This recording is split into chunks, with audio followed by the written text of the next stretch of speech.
eto na, balik tayo sa kwentong Catherine Bernardo. Ay, hindi ko nagugustuhan yung mga post ngayon na pinagbibintangan siyang playgirl.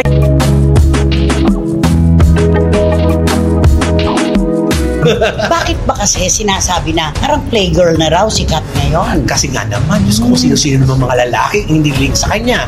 Si Piolo, Jericho, si Jericho, si Dominic, sino pa? Si Alden.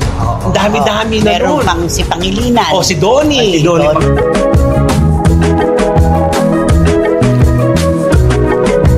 Nakakalungkot para pagbintangan ng pagiging playgirl si Catherine Bernardo, iisa pa lang po ang naging boyfriend niya. Si Daniel Padilla pa lang po na hindi pa nagtagumpay.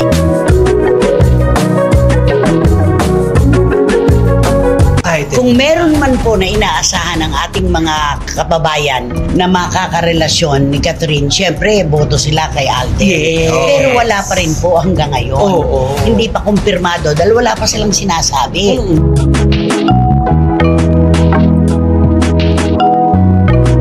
Kaya kay Catherine Bernardo, medyo mag-isip-isip po yung mga nambabash kanya na playgirl siya. Masyado lang po talaga siyang edukada para pakitunguhan yung mga artista na lumalapit sa kanya. Alam nga namang itaboy niya.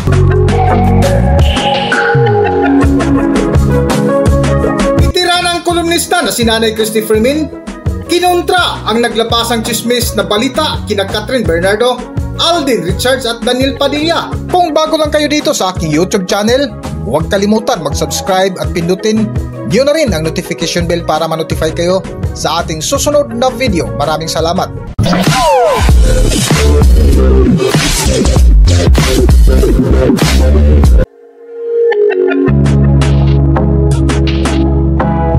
Sa latest vlog nga ng bitiranang kolumnista na si Nanay Christy Freeman, July 7, 2024 ay mainit sa paksa ng kanilang kwentuhan ang ukol sa bumida ng blockbuster movie na Hello Love Goodbye at ang balik-tambalan ni Catherine Bernardo at Alden Richards o Katlin na inabangan na ng kanilang mga solid fans. Una nga sa kanilang kwentuhan ni Nanay Christy Freeman ay ang ukol sa mga binabatong chismis laban kay Catherine Bernardo na ikinalungkot ng bitiranang kolumnista na si Nanay Christy Freeman, kung saan muling binalikan ang kwento at napag-usapan ni Nanay Christy si Catherine Bernardo. At eto na, balik tayo sa kwentong Catherine Bernardo.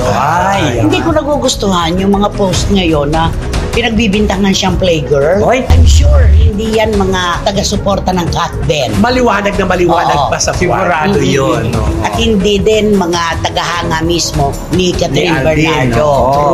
Ni Alden. Diba? Yan yung mga kontra. Mga kontrapartido yun. Bakit ba kasi sinasabi na parang playgirl na raw si Kat ngayon? Kasi nga naman, Diyos ko, kung sino-sino naman mga lalaki hindi link sa kanya. Si Piolo, Jericho, si Dominic, sino pa? Si Alden. Ang dami-dami na meron doon. pang si Pangilinan. Si Donnie. Isipin mo lahat na lang ng lalaki madikit sa kanya. Lahat naman po kasi halos ng mga artistang lalaki, pag tinanong mo kung sinong gusto nilang makatambal o makasama sa pelikula o serye, Catherine Bernardo ay sinasagot. Sino pa ba? Wala po. Isa nga sa kinaiinisan ng bitiranang kolumnistang si Nanay Christy ay ang pagbintangan ng buzzer si Catherine Bernardo na isang playgirl, kung saan ikinalungkot nga ni Nanay Christy Freeman ang balita. Nakakalungkot para pagbintangan ng pagiging playgirl si Catherine Bernardo, iisa pa lang po ang naging boyfriend niya. Si Daniel Padilla pa lang po na hindi pa nagtagumpay.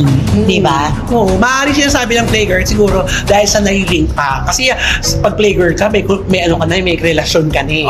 May commitment. May commitment. Ito wala pa.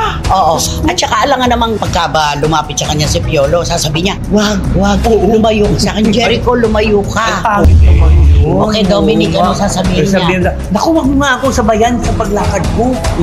Diba? Kasi diba sinasabayan sa palagi ni Dominic na pupunta doon sa isang clinic na yun. Hindi, kasi nga sabi, pag chikahan daw si Piolo, pag jogging si Jericho, tapos pagka pa-beauty si Dominic.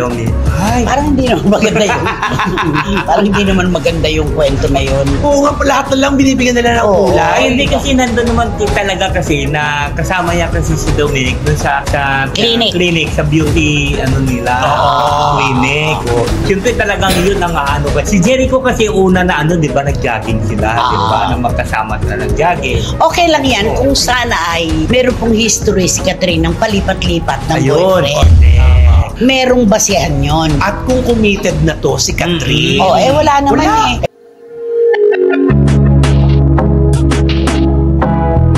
Isa nga sa binanggit ni Nanay Christopher Min ay ang kaparihan ni Catherine Bernardo sa movie na Hello Love Goodbye na si Alden Richards na kahit tuloy-tuloy ang kanilang movie sequel na Hello Love Again na mainit at matunog na ang pangalan nila ay wala pa rin diritsahang pag-amin ang dalawa. Yung kay Alden Richards nga, gagawa lang sila ng pelikulang Hello Love Again. Pero mukhang nagkakaibihan na. Ay, naku, excited. Kung meron man po na inaasahan ng ating mga kababayan na makakarelasyon ni Catherine, syempre, boto sila kay Alden. Yes. Pero wala pa rin po hanggang ngayon. Oo. Hindi pa kumpirmado dahil wala pa silang sinasabi. Wait Diba? lang tayo. Huwag tayo nagmamadali. At saka hindi talaga pwede na sabihin na playgirl si Catherine Bernardo. Kasi nung sila pa ni Sino? Catherine Bernardo. Kasi ang Denico Fernando. Kasi nung sila pa ni Daniel Padilla, hindi naman siya nalilig sa ibang mga lalaki. Oo, at saka, wala. Diyos ko, magmula nga nung magkahiwalay, wala pa rin naman, di ba? yes. Tapos pagbibintangan niyo yung tao, di ba? Pangit. Sino ba ang playgirl na matatawag? O sige, magpangalan tayo. Ay. Magbigay tayo ng mga pangalan. Ay, Yung di ba? playgirl, yung palipat-lipat, papalit-palit. Ay, di ba, ito, ito real talk ito, di ba? Real talk, wala itong Malaysia. Walang mali siya ito. 'Di ba? Si Kim Chiu, 'di ba? Naging boyfriend niya si Gerard Anderson. Tapos napunta pa siya kay si Yanlin, 'di ba? Tapos ngayon nga kay Paulo. Pero hindi playgirl yun. Ay, hindi playgirl. Relasyon yung kanya. Halos naman lahat Diba? parang relasyon lang, parang paiba-iba Oo. lang. Hindi Ang nagkakataon. playgirl, ang eksaktong pakahulugan ng playgirl, yung parang ginagawang laro ang pag-ibig. Ayun. Ang pakikipagrelasyon. Yung Oo. Ay, saka- papasahin yung mga Oo. lalaki. Ay, sa kay Kim, hindi naman ganoon. Hindi naman ganyan. Hindi naman ganyan yung kay Kim, no? Kaya nga, yung playgirl nga, yung palipat-lipat, papalit-palit, Oo. tapos biglang ayaw na lang basta. Oo. Di ba? Yung pinaasa. Oo. Tapos pinaglalaroan yung Tingnan mo mga naman, lalaki. wala namang karelasyon si Catherine mula nung maghiwalay sila ni Ay, Daniel wala. Padilla. At saka parang sa babae kasi mahirap magsalita ng playgirl. Sa lalaki pa pwedeng playboy. Oo, parang mas tanggap pa nga sa bansang Sa- ito, oo, yung chick boy, Oo. di ba, yung playboy. Correct. Ganon. Napaka nga, double standard, pwede sa lalaki pero sa babae hindi pwede. Hindi pa lang tayo bukas ang Hindi isip pa sa kanya. tanggap. Oo. Oo.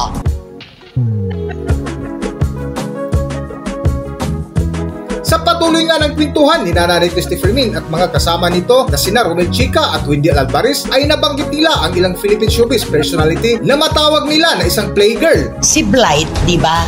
Si Ay, oo. Andrea Brillantes, laging sinasabi, playgirl. Sino bang mga nakarelasyon ni Blight? Oo. Ang alam lang natin. Yung basketball player. At saka natatapos. Oo. Hindi naman yung sabay-sabay. Ganun, kasi Oo. ganun yung playgirl. Sabay-sabay. Ang laging sinasabi, yan, si Andrea Brillantes, playgirl yan. Hindi po, very open lang siya sa kanyang nararamdaman. Yes. Pero hindi natin pwedeng sabihin na dito siya, dito, palipat-lipat. Wala. Oo, yung may Monday, pang Tuesday. Oo, Yun ang ayun. playgirl. Oo, totoo yan, di ba? Ay, Ang playboy, may masasabi ka bang playboy? Ay, di ba si di ba yung pinagbibintangan nila si Daniel Padilla, playboy daw? Pinagbibintangan? Pinagbibintangan ng mga basher, di ba, na playboy kasi nga, di ba, kung sila pa daw ni Catherine Bernardo, mayroon na pala sa Ayan. Di ba, parang nagkakapatong-patong. Oo. Itong si Paula Avellino, playboy ba? Oo. Ay, parang hindi rin kasi tapos-tapos ang Oo, relasyon niya. tinatapos at Tapos. nagtatagal. Ay, si ano? Di ba nagtatagal? Sino? Si Gerard Anderson. Ay, nagtatagal din ah. Oo, ito na yung- After, kita mo nga, Kim Chiu, Maha Salvador, tapos ngayon kay Julia Barreto, Oo. Meron pa. si Bea, Bea. Bea Si Alonso. Julia, oo. Pero tinatapos niya lahat Tapos yun. lahat. Tapos hindi pwede yung pinagsasabay-sabay. Oo. Ganun ang playboy, di ba? Kaya mahirap Walang kalam-alam yung babae, may kasalo na pala siya sa pinggan. Yun ang mahirap. At At sa huling bahagi nga ng kwentuhan ni Nanay Christopher Min ay muling dinipinsahan nila ang kapamilya actress na si Catherine Bernardo mula sa mga buzzers. Para sa buong kwento, narito ang video. Kaya kay Catherine Bernardo, medyo mag-isip-isip po yung mga nambabash kanya na playgirl siya. Masyado lang po talaga siyang edukada para pakitunguhan yung mga artista na lumalapit sa kanya. Alam nga namang itaboy niya, di ba? Correct. Alam mong sabi niya, ayoko malink sa'yo, di ba? Saka isipin po natin, palakaibigan po. Totoo yan, palakaibigan siya, di ba? Babae at lalaki, marami siyang kaibigan, kaya hindi playgirl yun. Hanggang dito na lang muna ang ating video at kung nagustuhan nyo, huwag kalimutan mag-subscribe at pindutin nyo na rin ang notification bell para ma-notify kayo sa ating susunod na video. Maraming salamat!